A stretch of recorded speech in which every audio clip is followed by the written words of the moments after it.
A Idade Viking, um período que vai do final do século VIII ao início do século XI, é caracterizada pela sua ousadia marítima, exploração e tradições únicas que têm intrigado historiadores e arqueólogos por séculos.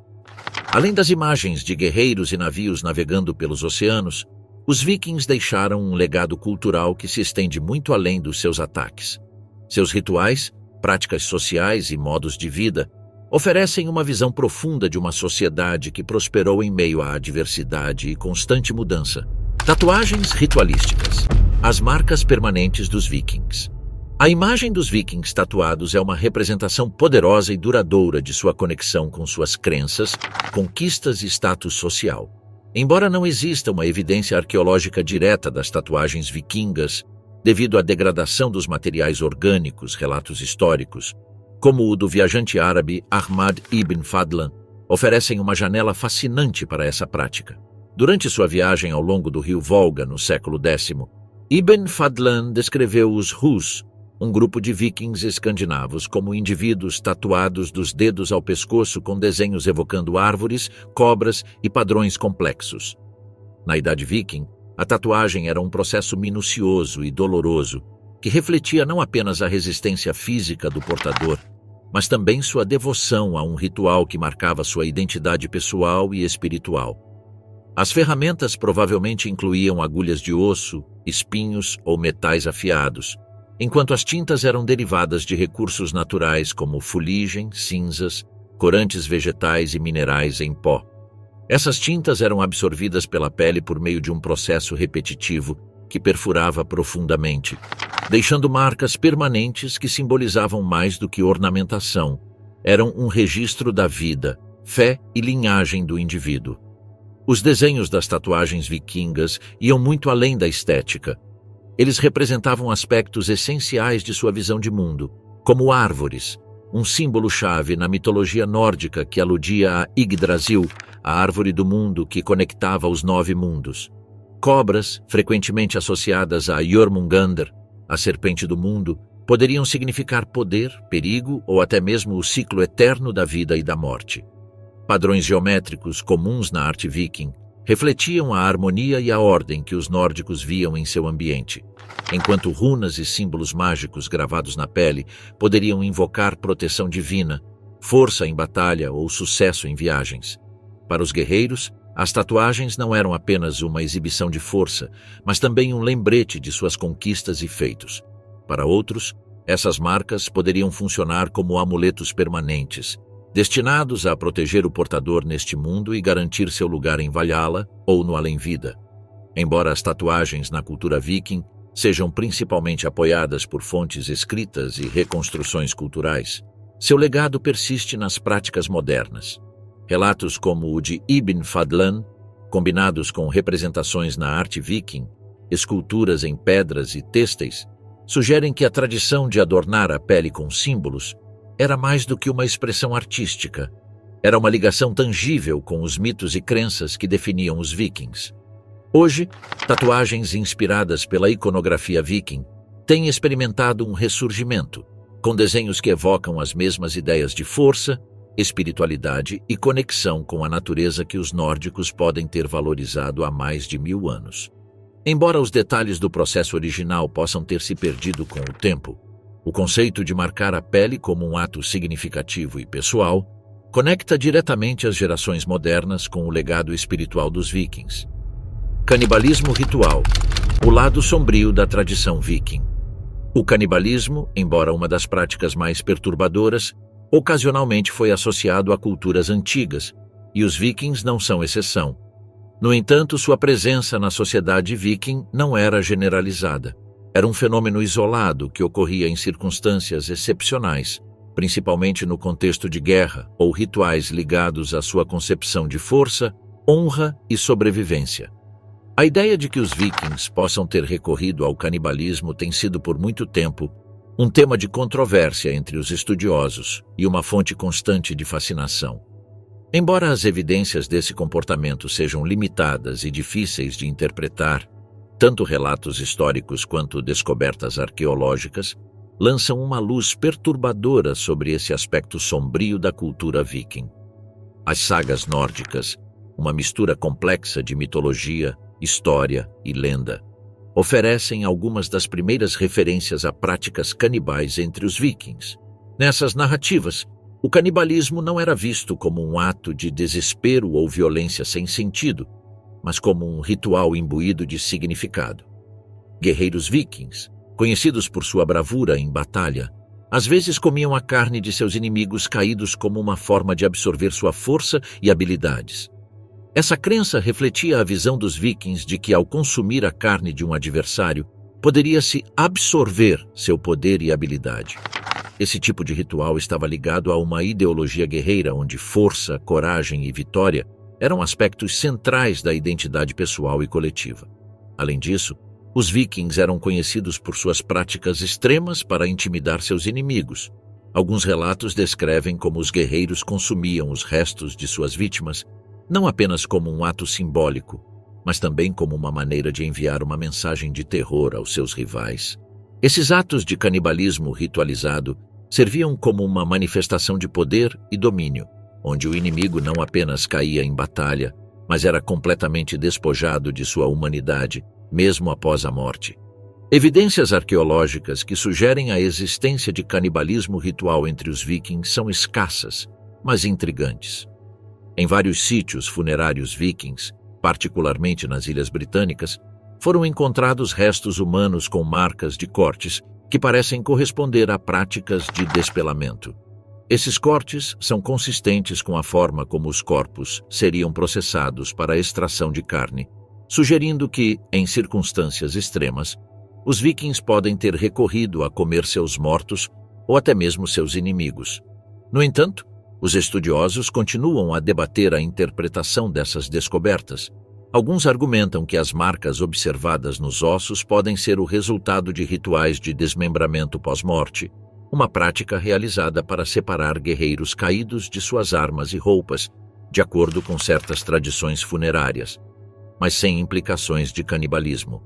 Outros defendem que esses rituais não tinham conotação de consumo humano, mas serviam para honrar ou prestar um último serviço aos mortos. Embora o canibalismo tenha seu lugar na mitologia viking, alguns estudos sugerem que os vikings podem ter recorrido à prática de uma maneira mais pragmática durante momentos de desespero, como durante longos cercos ou viagens. Nesses momentos de extrema necessidade, quando os recursos alimentares eram escassos, o canibalismo pode ter se tornado uma resposta desesperada à fome. As sagas que relatam a chegada dos vikings a novas terras ou suas viagens pelo norte frequentemente exageram as duras condições enfrentadas pelos guerreiros, reforçando a ideia de que, em tempos de crise, qualquer meio de sobrevivência poderia ter sido empregado. Berserkers Vikings. O ritual da fúria que desafiou deuses e homens, entre as tradições mais perturbadoras e menos compreendidas da cultura viking, está a figura dos berserkers. Esses guerreiros, considerados o ápice da ferocidade no campo de batalha, eram temidos não apenas por seus inimigos, mas também por seus próprios aliados, devido aos rituais e comportamentos que definiam sua existência. No centro de sua reputação estava o Berserkergang, um estado ritual de frenesi que transformava homens comuns em quase máquinas de combate sobrenaturais. O Berserkergang não era simplesmente um acesso de raiva, era o resultado de uma preparação ritual profundamente enraizada nas crenças vikings. Antes da batalha, os berserkers participavam de cerimônias destinadas a liberar sua conexão com forças primordiais, muitas vezes evocando o espírito de animais selvagens, como ursos e lobos. Essas cerimônias podiam incluir cantos rítmicos, danças frenéticas e a ingestão de substâncias naturais que alteravam a percepção e o comportamento. De acordo com as sagas, os guerreiros invocavam Odin, o deus da guerra e da sabedoria, buscando sua bênção para se tornar seus instrumentos divinos de destruição. Uma característica distinta do ritual Berserkergang era sua capacidade de transformar completamente a personalidade do guerreiro. Durante o transe, os berserkers imitavam os animais que representavam, rugindo como ursos, uivando como lobos e mordendo seus escudos como se fossem presas. Esse comportamento não era meramente simbólico. Eles buscavam canalizar a força e ferocidade desses animais para abandonar toda a racionalidade e medo. tornando-se instrumentos de puro instinto e agressão. O mistério de como conseguiam entrar nesse estado de transe continua sendo um tema de especulação. Uma teoria sugere o uso de cogumelos alucinógenos como a Amanita muscaria, cujos efeitos incluem visões, euforia e um aumento temporário na força física percebida. Outra hipótese aponta o uso de ervas como a erva do diabo ou infusões de bétula, ambas conhecidas na botânica tradicional do norte da Europa. No entanto, o debate persiste, pois as fontes históricas não documentam com precisão esses detalhes, deixando espaço para a interpretação. O impacto dessas tradições se estendia além do campo de batalha. O frenesi dos berserkers era tão intenso que eles frequentemente perdiam o controle mesmo após a batalha, atacando indiscriminadamente aliados e inimigos. Essa imprevisibilidade gerava tanto medo quanto respeito, e os líderes vikings frequentemente os usavam como armas de dois gumes, soltando-os nos momentos mais críticos enquanto os mantinham sob controle durante os períodos de paz. Com a chegada do cristianismo na Escandinávia, o ritual Berserkergang foi condenado como uma prática herética e perigosa. Líderes religiosos e políticos da nova ordem buscaram erradicar essas tradições, afirmando que sua brutalidade e conexão com os antigos deuses eram incompatíveis com os ensinamentos cristãos. Essa mudança marcou o início do declínio dos berserkers, que deixaram de ser figuras centrais na sociedade viking e se tornaram relíquias de uma era passada. No entanto, os ecos dessa tradição perturbadora permaneceram na memória coletiva dos povos nórdicos, imortalizados em sagas, canções e contos que descreviam os berserkers como os guerreiros mais temidos de sua época. Seu ritual de transformação, embora sombrio e enigmático, serve como um lembrete de como os vikings abraçaram tanto forças divinas quanto animalescas para enfrentar um mundo cheio de desafios e conflitos. Sacrifícios humanos, o sangue que alimentava os deuses vikings. O sacrifício humano foi uma das práticas mais chocantes e, ao mesmo tempo, fundamentais na visão religiosa dos vikings. Esses guerreiros, conhecidos por sua habilidade em batalha e sua conexão com o sobrenatural, acreditavam que o sangue era a chave para manter o equilíbrio entre os deuses e os homens. O blot, um ritual de sacrifício profundamente enraizado na cultura nórdica, era realizado não apenas para honrar os deuses, mas também para obter seu favor e garantir a prosperidade da comunidade. Embora ofertas de animais, alimentos ou objetos valiosos fossem comuns nesses rituais, os sacrifícios humanos, embora mais raros, ocupavam um lugar de destaque em ocasiões de especial importância ou necessidade. O blot era uma cerimônia que formava uma parte central das crenças vikings. Esse ritual de sacrifício, realizado ao longo do ano, era crucial para manter o contato entre humanos e divindades. O blot envolvia a oferta do melhor que os vikings tinham, seja gado, alimentos ou até artefatos, com o objetivo de atrair a benevolência dos deuses e garantir uma colheita abundante, vitórias em batalha ou proteção contra calamidades naturais. Em tempos de guerra ou crise, no entanto, sacrifícios mais drásticos eram necessários para apaziguar as forças divinas. Quando as circunstâncias exigiam um ato de sacrifício mais poderoso, os vikings recorriam ao que hoje chamamos de sacrifício humano. Esse tipo de oferta era dedicado às principais divindades do panteão nórdico, como Odin, Thor e Freyja, que, segundo a mitologia viking, exigiam o sangue dos mortais para equilibrar os mundos divino e humano. Uma das fontes mais detalhadas sobre os sacrifícios humanos vikings vem de Adam de Bremen, um cronista alemão do século XI, que descreveu em sua obra Gesta Hammaburgensis Ecclesiae Pontificum as práticas religiosas no templo de Uppsala, na Suécia.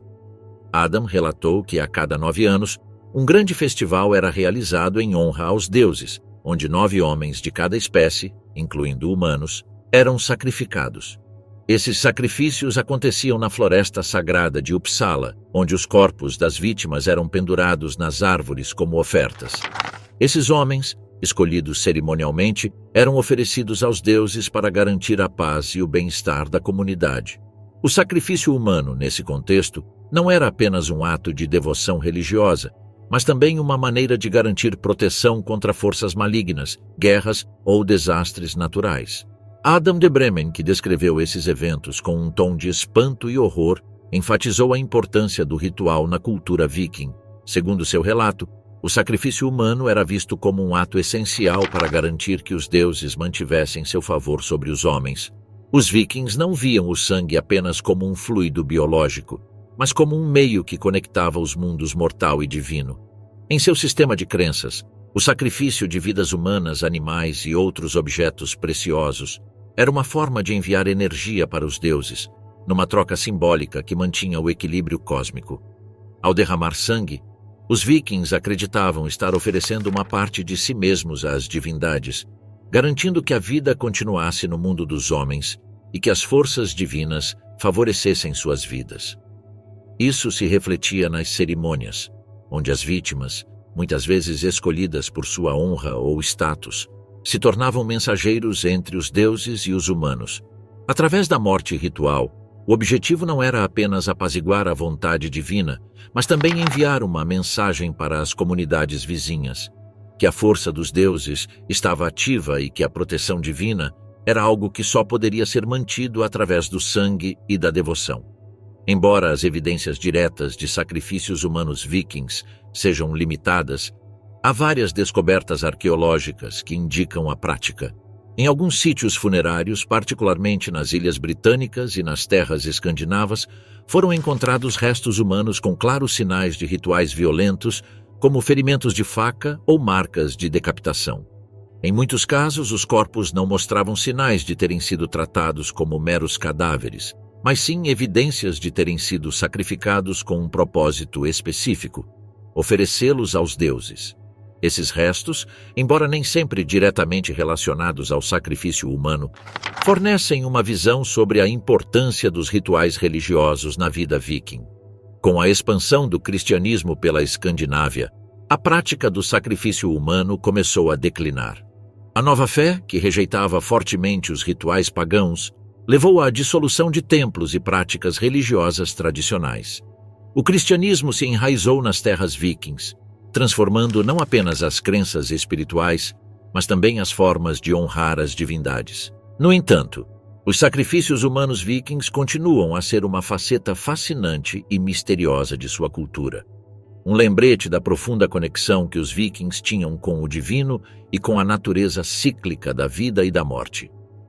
Embora a prática tenha desaparecido com a chegada do cristianismo, seu legado permanece gravado nas sagas e nos relatos dos cronistas que os viram e os temeram. Cremação de escravos, o ritual funerário mais sombrio da era viking.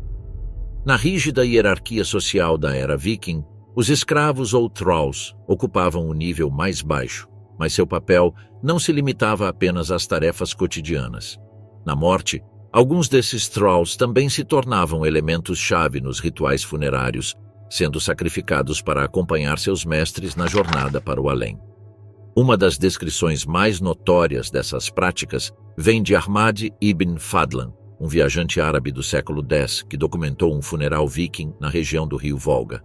Sua descrição é uma das fontes mais detalhadas sobre os rituais funerários vikings, revelando uma tradição perturbadora: a cremação de escravas como parte do tributo a um chefe viking falecido. Segundo Ibn Fadlan, quando um chefe viking morria, seu corpo era preparado para um funeral realizado com grande pompa e solenidade. O cadáver era colocado em um barco junto com suas armas, joias, animais e outros itens que os vikings consideravam essenciais para a vida após a morte. Este ritual, destinado a garantir uma jornada segura para o falecido no além, incluía um sacrifício humano, uma escrava, escolhida para acompanhar o falecido em sua jornada. O processo começava com a seleção da escrava, que, segundo Ibn Fadlan, parecia aceitar seu destino sem resistência. No entanto, dadas as circunstâncias sociais e sua posição servil, é improvável que essa aceitação fosse genuína. A escrava era intoxicada com bebidas potentes para entorpecê-la e prepará-la para o que viria a seguir. Um ritual profundamente perturbador, envolvendo abuso físico e psicológico.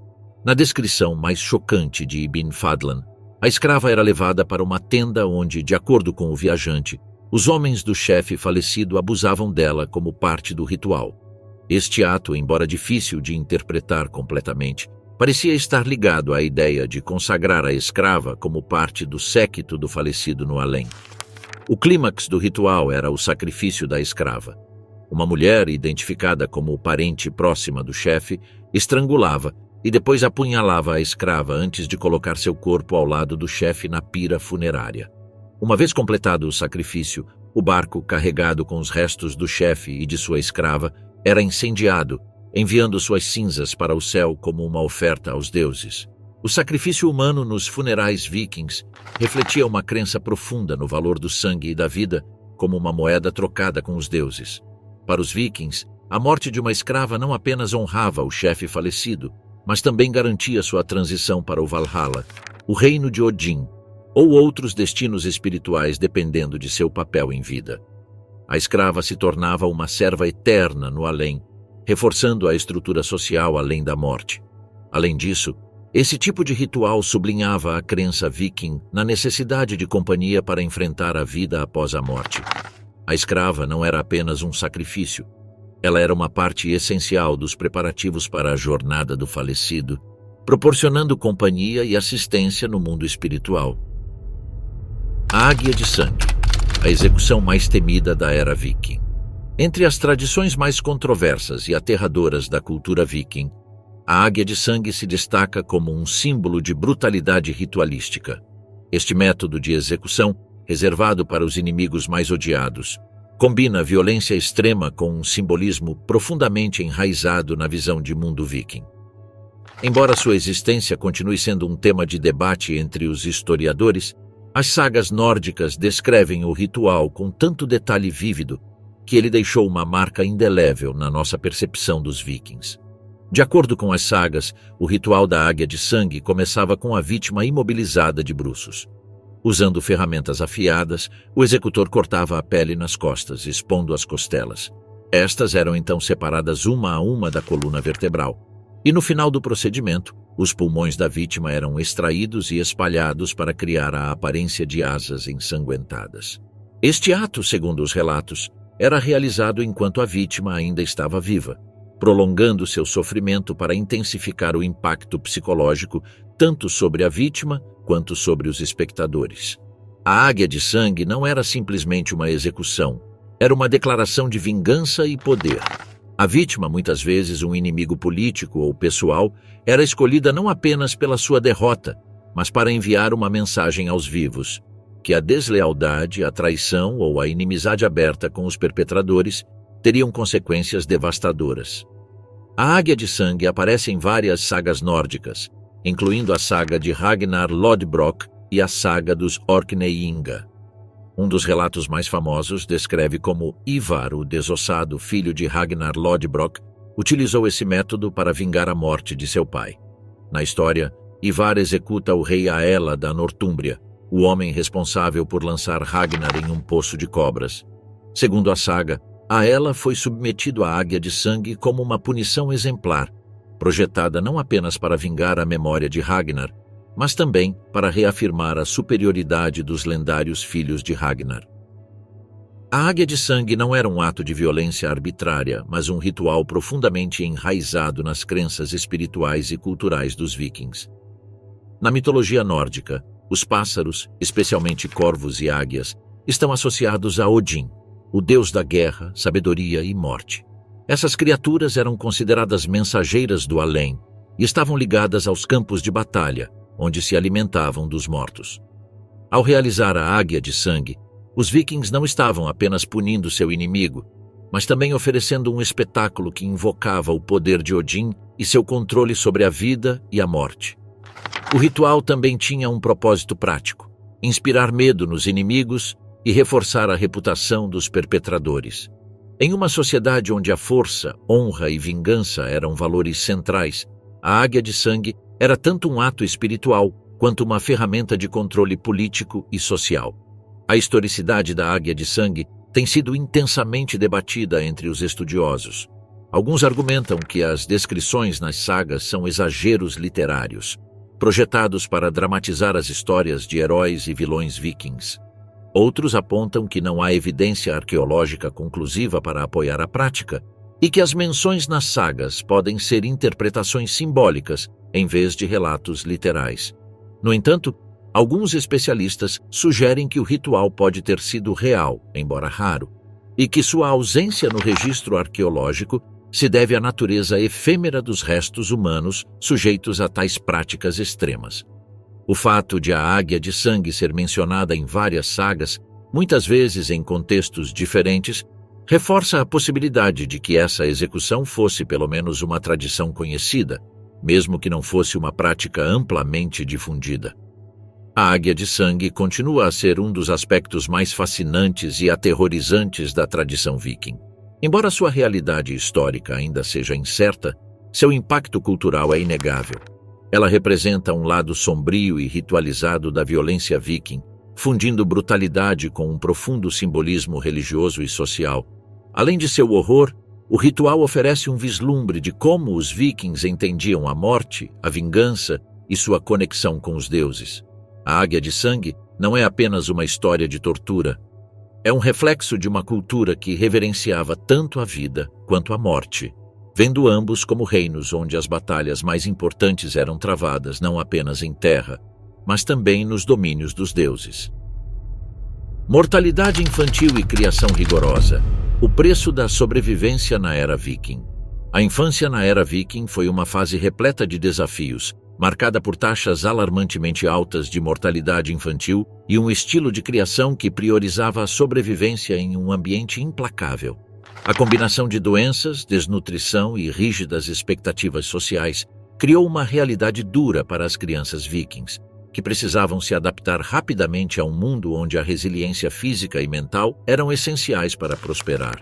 A mortalidade infantil entre os vikings era alta, com estimativas sugerindo que até 30% das crianças morriam antes de atingir a idade de 5 anos. As principais causas eram doenças infecciosas, desnutrição e as condições climáticas rigorosas do norte da Europa. A medicina da época, baseada principalmente em remédios à base de plantas e práticas espirituais, oferecia poucas soluções eficazes contra epidemias ou complicações no parto. Registros arqueológicos indicam que recém-nascidos e crianças pequenas frequentemente sofriam de anemia e outras deficiências nutricionais. Isso se devia, em parte, à dieta limitada durante os longos e severos invernos, bem como às doenças intestinais comuns em comunidades onde a higiene era rudimentar.